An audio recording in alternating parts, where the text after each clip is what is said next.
प्रतिक्रिया सीधा आपको ले चलते हैं जहां पर डिप्टी सीएम दुष्यंत चौटाला बोल रहे हैं कुछ। गठबंधन की विजय प्राप्त करेगी। आज आपको एकत्रित करने के लिए 3 अहम जरूरी विषय थे। पहला रूरल डेवलपमेंट विभाग का, जिसके अंदर प्रधानमंत्री ग्रामीण सड़क योजना का फेज़ 2 समाप्त होने के बाद 4 महीने पहले फेज़ 3 की हमने तमाम जिला परिषद मेंबरों से, तमाम विधायकों से, सांसदों से सड़कों की डिमांड मांगी थी। और स्नेह के साथ आपके साथ साझा करता हूं कि कल केंद्र सरकार द्वारा फेज़ 3 का पार्ट 1 जो है, उसके अंदर हरियाणा प्रदेश के 8 जिलों में 83 सड़कें मंजूर हुई है, जो लगभग 383.58 करोड़ रुपए की लागत से दिसंबर तक हम बनाने का काम करेंगे, जिसके अंदर केंद्र सरकार 60% जो उनका शेयर है 229 करोड़ और लगभग 154 करोड़ रुपया प्रदेश के शेयर का हम सैंक्शन कर उनको गति देंगे। वो 8 जिले जो हैं उनमें पहला चरखी दादरी है, जिसमें 11 सड़कें मंजूर हुई हैं। झज्जर है, जिसमें 14 सड़कें मंजूर हुई हैं। जींद है, जिसमें 9 सड़कें मंजूर हुई हैं। करनाल है, जिसमें 6 सड़कें मंजूर हुई है। मेवात है, जिसमें 11 सड़कें मंजूर हुई है। रोहतक है, जिसके अंदर 15 सड़कें मंजूर हुई है। सिरसा है, जिसके अंदर 11 सड़कें मंजूर हुई, और यमुनानगर है, जिसके अंदर 6 सड़कें मंजूर हुई।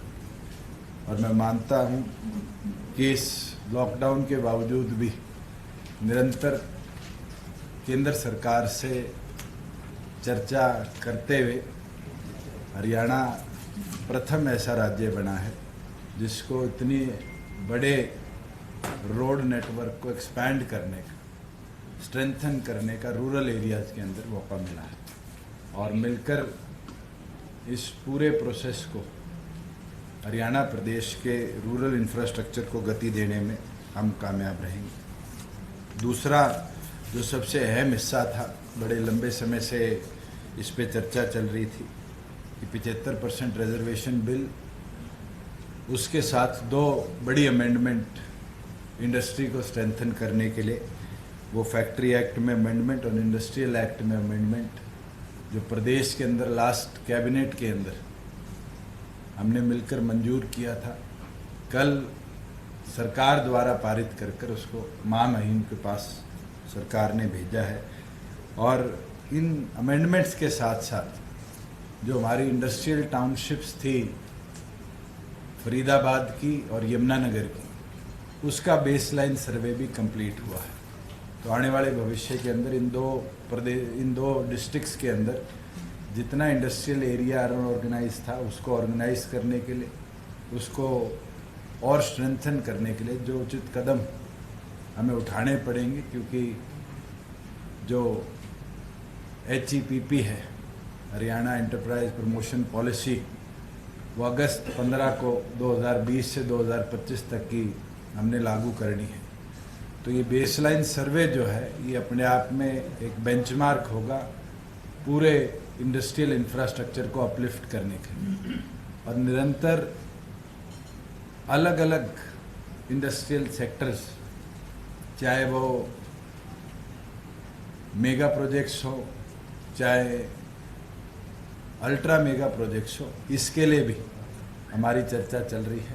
और स्वयं विभाग के अधिकारी भी और मैंने भी अलग अलग बड़ी इंडस्ट्री के लोगों से चर्चा भी करी है, उनके इनपुट्स भी मांगे हैं कि कैसे पोस्ट कोविड हरियाणा एक इंडस्ट्रियल अपॉर्चुनिटी पूरी दुनिया के लिए बने, जिसके अंदर चाहे लोग जो चाइना से अपने प्लांट्स को विड्रॉ कर रहे हैं, मुझे सुनने में आया कि एप्पल भी इंडिया की और इन्वेस्टमेंट की ओर देख रहा है। हम उम्मीद करते हैं ऐसी बड़े कंपनीज अपने सेटअप्स को हिंदुस्तान में अगर लेकर आए तो प्राथमिक तौर पर हरियाणा उसका आधार हो।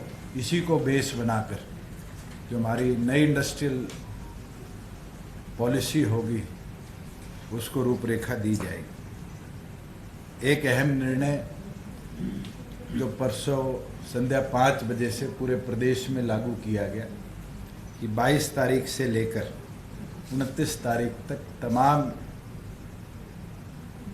लैंड ट्रांसफ़र और लैंड रजिस्ट्रीज को रोका गया है। 22 तारीख से 5 तारीख तक म्युनिसिपल लिमिट्स के अंदर रजिस्ट्रेशंस को रोका गया है और 22 तारीख से 15 तारीख तक जो कंट्रोल्ड एरिया है 7A का, उसके अंदर रजिस्ट्रीज को रोका गया है।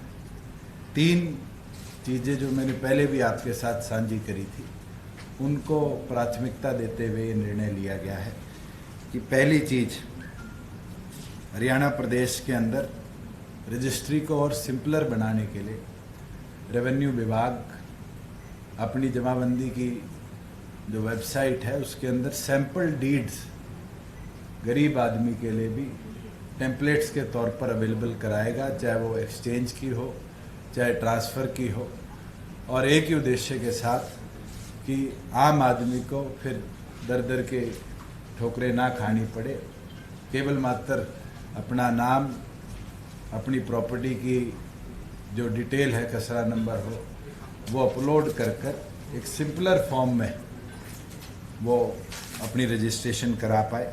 उसके साथ साथ जो स्टैंपिंग है, 100 रुपये से नीचे तो फिज़िकल स्टैंपिंग हम परमिट करेंगे, मगर 100 रुपये से ऊपर ई स्टैंपिंग को मैंडेटरी करने का काम करेंगे।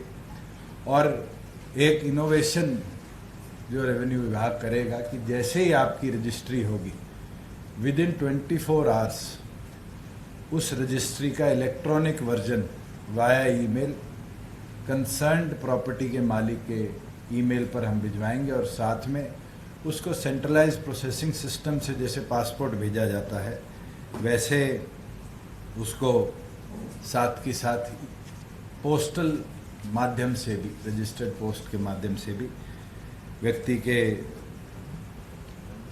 रेजिडेंस तक जो परचेज़र है उसकी फ़िज़िकल फॉर्म भी भिजवाने का काम करेंगे। जिन लोगों के दिक्कत आई है, मैं उन लोगों को सूचित करना चाहता हूं कि जितनों के ई अपॉइंटमेंट्स थे, अगर वो 7 दिन बाद उनके एरिया में रजिस्ट्रेशन शुरू हो रही है या उनका रजिस्टर्ड डीड पहले है, उसको हम 7 दिन के अंदर अंदर दोबारा री अपॉइंटमेंट देकर उनको रजिस्ट्री कराएंगे। साथ में जिन लोगों ने स्टैंप्स ले रखे थे, जिन लोगों ने अपने चालान भरवा रखे थे, उन चालान की डेट्स को हमने 30 दिन की एक्सटेंशन देने का काम किया है। जितनी रजिस्ट्रीज हुई भी हैं उनको डिप्टी कमिश्नर्स जो रजिस्ट्रार्स हैं स्टैंप के, उनके माध्यम से वेरिफिकेशन के साथ साथ इन 15 दिन के अंदर हम प्रोसेस कराकर कंप्लीट करवाने का काम करेंगे, जिसके ऊपर डिप्टी कमिश्नर्स प्रॉपर तरीके से इसको मॉनिटर कर पाएंगे। एक बदलाव जो हरियाणा लंबे समय से देखना चाह रहा था, पंचायत के क्योंकि चुनाव भी आने वाले फ्यूचर में ड्यू हैं, उसके अंदर हमने हीरो मोटोकॉप के माध्यम से, उनके CSR के माध्यम से एक सहयोग।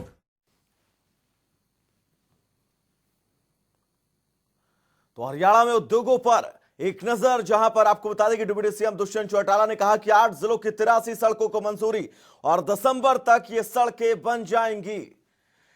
और बात करें तो झज्जर में 14 सड़कों को मंजूरी दी गई है, जींद में 11 सड़कों को मंजूरी दी गई है। तो 8 जिलों की 83 सड़कें, जिनमें चरखी दादरी में 11 सड़कों को मंजूरी दी गई है, यमुनानगर जिले में 6 सड़कों को मंजूरी दी गई है।